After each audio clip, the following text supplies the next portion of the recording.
IPL নিলাম মানেই cricket ভক্তদের জন্য এক অন্যরকম উত্তেজনা। বাংলাদেশের অলরাউন্ডার সাকিব আল হাসান, এই অভিজ্ঞ অলরাউন্ডার কি তার ক্যারিয়ারের এই পর্যায়ে আইপিএলের নতুন দল পেতে সক্ষম হবেন?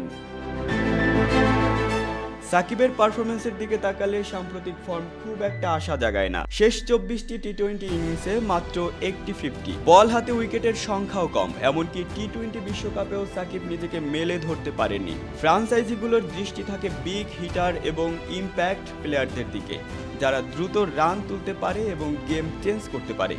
এদিকে সাকিবের ব্যাটিং স্ট্রাইক রেট কিংবা বোলিংয়ের পুরানো ধার আর সেভাবে দেখা যাচ্ছে না। তবে এটাও ঠিক যে অভিজ্ঞতার কোনো বিকল্প নেই। কলকাতা নাইট রাইডার্সের হয়ে দুইবার আইপিএল শিরোপাজয়ী এই অলরাউন্ডার বড় মঞ্চে খেলার চাপ কিভাবে সামলাতে হয় তা জানেন।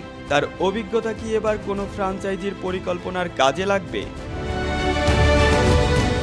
নিলামে তার ভিত্তিমূল্য ধরা হয়েছে 1 কোটি টাকা। প্রশ্ন হলো, সাকিব কি তার অতীত পারফরমেন্স এবং অভিজ্ঞতার জোরে ফ্রাঞ্চাইজিদের মনোযোগ আকর্ষণ করতে পারবেন? আইপিএল নিলামের মঞ্চে সবকিছু নির্ধারণ হবে। সাকিব আল হাসানের ভবিষ্যৎ নিয়ে ক্রিকেট প্রেমীদের অপেক্ষা যেন শেষই হচ্ছে না। আর সেই উত্তরের জন্য আমাদের চোখ থাকবে নিলামের প্রতিটি মুহূর্তে।